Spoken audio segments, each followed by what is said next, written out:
Napapansin mo ba ang kakaibang katahimikan na dahan-dahang pumapasok sa buhay mo kamakailan, Virgo? Hindi ito kasiyahan, hindi rin kalungkutan, kundi isang tahimik na paghinto, na para bang may hindi nakikitang puwersang muling inaayos ang landas mo.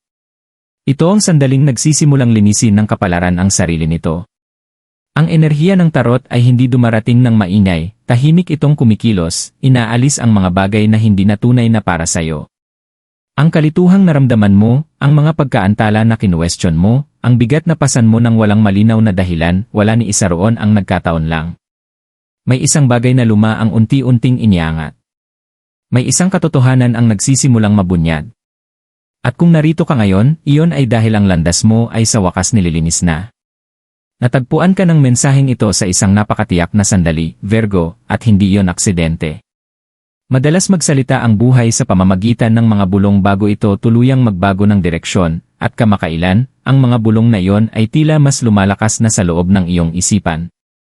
Maaaring hindi mo ito maipaliwanag kaninuman, pero sa kaibuturan mo, ramdam mong may kailangang linisin, isang bagay na hindi nakikita, ngunit mabigat. Ang enerhiya ng Virgo ay likas na mapagmasid, maingat, at malalim ang kamalayan. Napapansin mo ang mga detalyeng hindi nakikita ng iba, at dahil dito, madalas mas marami kang dinadala kaysa sa nararapat. Ang bahaging ito ay tanda ng isang mahalagang pagliko ng landas, hindi sa pamamagitan ng biglaang pagkilos, kundi sa tahimik na pag-unawa. Ang tarot ay hindi nanghuhula, ito ay naghahayag. Marahan nitong inilalantad kung ano ang humahadlang sa iyong daan at ipinapakita ang matagal nang nararamdaman ng iyong intuisyon. Habang dahan-dahang nagbubukas ang mensaheng ito, pahintulutan mong makinig ng walang takot. Ang inihahayag ngayon ay para magdala ng kaliwanagan, hindi kalituhan, at kapayapaan, hindi bigat. Ang kamakailang panloob na paglalakbay ni Virgo. Virgo, ang paglalakbay na tinahak mo kamakailan ay hindi maingay o dramatiko. Sa totoo lang, para sa paningin ng iba, maaaring tila walang nangyayari. Ngunit sa loob mo, napakaraming nagbabago. Mas madalas kang nag-isip kaysa dati, binabalikan ang mga pag-uusap, desisyon, at mga sandaling hindi kailanman nagbigay sa iyo ng ganap na kapanatagan. Abala ang iyong isipan, ngunit ang puso mo ay kakaibang tahimik, parang may hinihintay na hindi nito mabigyan ng pangalan. Ikaw ay likas na may dalang responsibilidad. Ikaw ang nag-aanalisa, nag-aayos, nagpaplano, at nagsisikap unawain ang mga bagay na binabaliwala ng iba. Ngunit sa panahong ito, kahit ang iyong lohika ay hindi maipaliwanag kung bakit mabagal ang pag-usad o kung bakit ang motibasyon ay dumarating at umaalis ng walang babala. May mga sandaling kinuwestiyon mo ang sarili mo, hindi dahil sa kahinaan, kundi dahil sa matinding pagod. Nagbigay ka ng pagsisikap kahit walang agarang resulta. Nanatili kang matiisin habang ang mga sagot ay nananatiling nakatago. Ang nagpapabigat sa paglalakbay na ito para kay Virgo ay ang bihira kang magreklamo. Lahat ay pinoproseso mo sa loob. Ngumiti ka, gumagana ka, nagpapatuloy ka, ngunit sa kaibuturan mo may mga tahimik kang tanong. Tama ba ang landas na tinatahak ko? Bakit pakiramdam ko'y naantala ako? Ano ang hindi ko nakikita? Ang mga tanong na ito ay hindi nagmula sa takot, kundi sa malalim na kamalayan.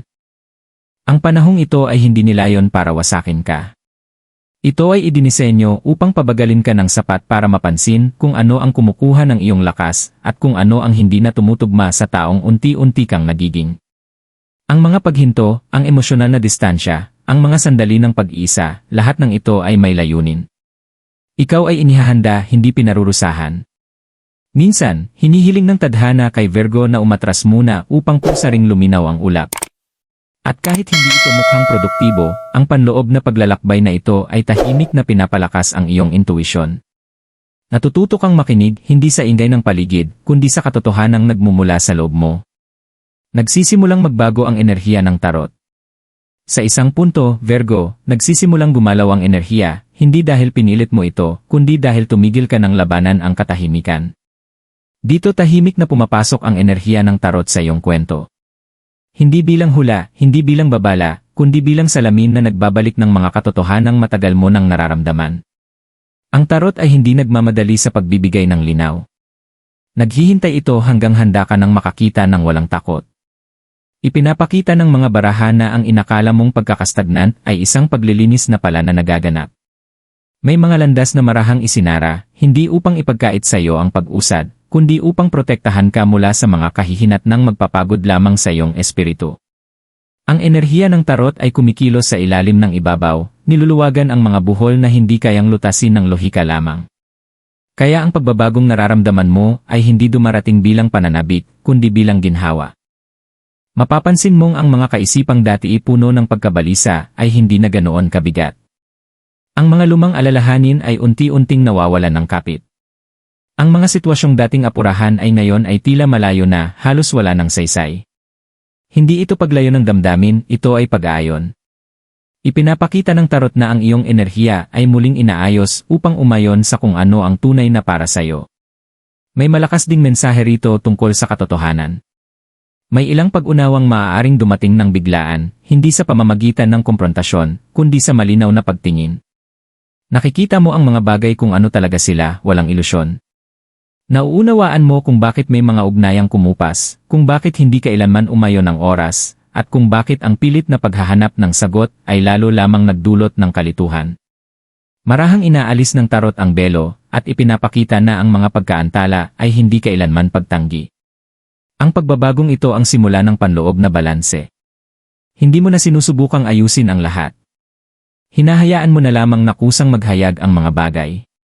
Ang enerhiya ng tarot na nakapaligid sa iyo ngayon ay kalmado, matatag, at malalim ang proteksyon. Nililinis nito ang natitirang emosyon, pagdududa sa sarili, at mga responsibilidad na hindi mo dapat pasan, upang magbigay daan sa isang kapalarang dumadaloy, hindi nilalabanan. Ang nagbabago ngayon ay hindi ang iyong pagsisikap, kundi ang iyong pag-aayon. At iyon ang nagiging dahilan ng lahat ng pagkakaiba. Ano ang nililinis mula sa iyong kapalaran? Virgo, kapag nagsimulang linisin ng tadhana ang sarili nito, hindi nito inaalis ang mga bagay na mahal mo, inaalis nito ang mga bagay na matagal mo nang pasan dahil sa nakasanayan, takot, o pakiramdam ng responsibilidad.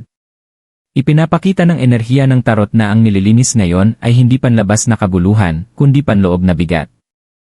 Ito ang mga padron na natutunan mo para makaligtas, hindi ang mga padron na dapat mong dalhin sa hinaharap. Isa sa mga unang binibitawan ay ang pagdududa sa sarili na nagtatago sa anyo ng pagiging maingat. Matagal kang nag-double check ng mga desisyon, kinuwestiyon ang tiempo, at tinatanong ang sarili kung ikaw ba ay handa na. Hindi ito karunungan, ito ay takot na magkamali. Inihahayag ng tarot na ang paulit-ulit na pagsusuri sa sarili ang humaharang sa natural mong daloy. Habang ito'y nililinis, unti-unti mong muling pinagkakatiwalaan ang sarili mo nang hindi na naghahanap ng patunay mula sa iba. Isa pang layer na inaalis ay ang emosyonal na responsibilidad na hindi kailanman para sa'yo. Madalas mong pasan ang damdamin, inaasahan, at pagkadismaya ng iba sa paniniwalang tungkulin mong panatilihing matatag ang lahat. Sa paglipas ng panahon, nagdulot ito ng hindi nakikitang pagkapagod. Ngayon, naglalagay ng hangganan ang tadhana, hindi sa pamamagitan ng alitan, kundi sa malinaw na pag-unawa. Natututuhan mong ang pagmamalasakit ay hindi nangangahulugang pagsasakripisyo ng sarili. Ang mga lumang pagkabigo ay unti-unti ring iniangat. Hindi dahil wala itong halaga, kundi dahil naibigay na nito ang mga aral na kailangan mong matutunan. Ipinapakita ng tarot na ang mga karmic na ikot ay nagsasara na, ang mga paulit-ulit na leksyon ay tuluyan ng nagwawakas. Hindi mo na kailangang balikan ang mga sandaling minsang nagdulot ng kalituhan o sakit para lamang mas maunawaan ang mga ito. Habang unti-unting nawawala ang mga patong na ito, may nalilikhang espasyo. Espasyo para sa gaan. Espasyo para sa pag-aayon. Espasyo para sa mga pagpiling magaan sa pakiramdam, hindi mabigat. Ang paglilinis na ito ay banayad, ngunit permanente. Ang mga umaalis ngayon ay hindi na itinadhanang bumalik. Ang iyong kapalaran ay hindi muling isinusulat, ito ay dinadalisay. At ang natitira ay ang bahagi mo na noon pa man ay nakatakdang magpatuloy ng malaya. Ang bagong landas na nagbubukas para kay Virgo. Habang unti-unting nawawala ang mga lumang bigat, Virgo, may bagong bagay na dahan-dahang nabubuo, hindi bilang bigla ang pagkakataon, kundi bilang isang tahimik na direksyon. Ang bagong landas na nagbubukas sa harap mo ay hindi humihingi ng pagmamadali. Inaanyayahan ka nitong magtiwala. Sa unang pagkakataon matapos ang mahabang panahon, ang mga desisyon ay nagsisimulang maging mas simple, hindi dahil mas kaunti ang pagpipilian ng buhay, kundi dahil hindi na nilalabuan ng pagdududa ang iyong isipan. Ang landas na ito ay nakaugat sa malinaw na pag-unawa. Nagsisimula mong makita kung ano ang karapat-dapat sa iyong enerhiya at kung ano ang hindi. Ang mga sitwasyong dati kumukuha ng lakas mo ay ngayon ay tila opsyonal na lamang.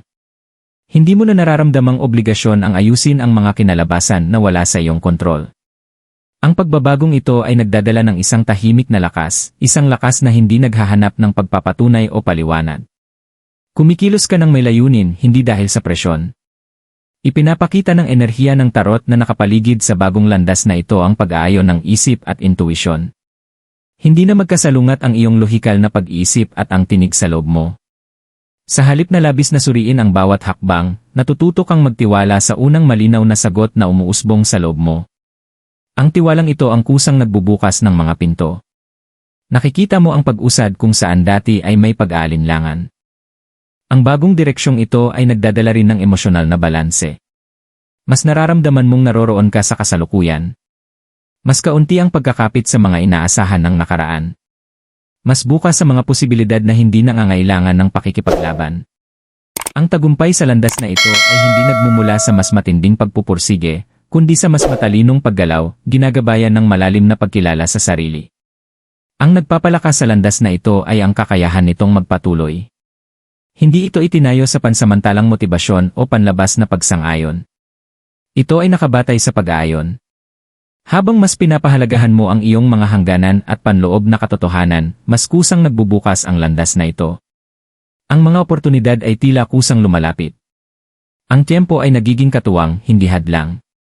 Virgo, ito ay hindi isang dramatikong pagbabago. Ito ay isang pagbabalik sa malinaw na pagtingin, sa tiwala sa sarili, at sa isang ritmo ng buhay na sa wakas ay tunay na iyo. Mga tahimik na senyales na mapapansin mo. Virgo, hindi lahat ng senyales mula sa universo ay dumarating bilang isang dramatikong pangyayari. Karamihan ay dahan-dahan lamang, humahalo sa pang-araw-araw mong buhay hanggang sa bigla mong mapansin kung gaano ka na pala nagbago.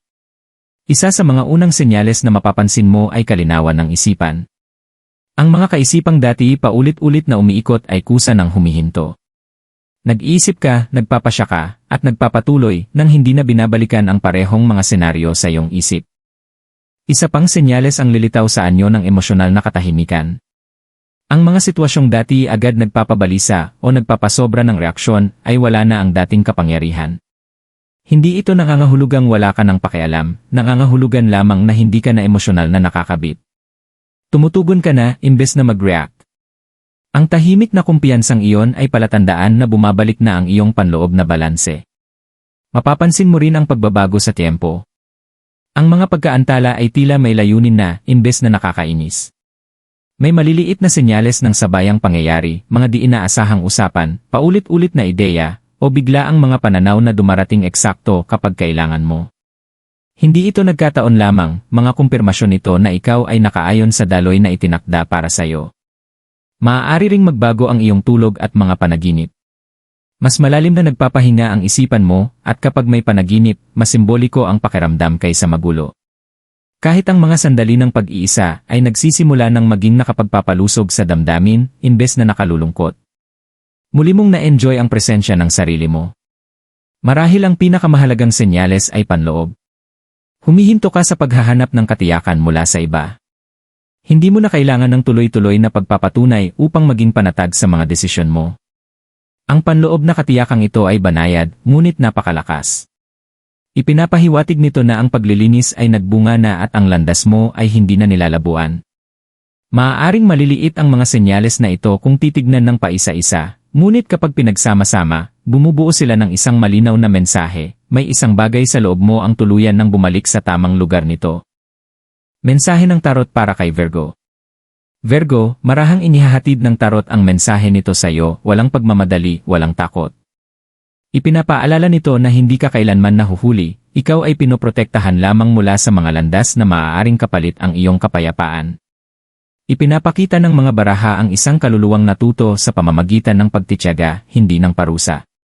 Bawat paghintong naranasan mo ay hinasa ang iyong kamalayan, pinalinaw ang kakayahan mong makilala kung ano ang tunay na nakaayon sa iyo.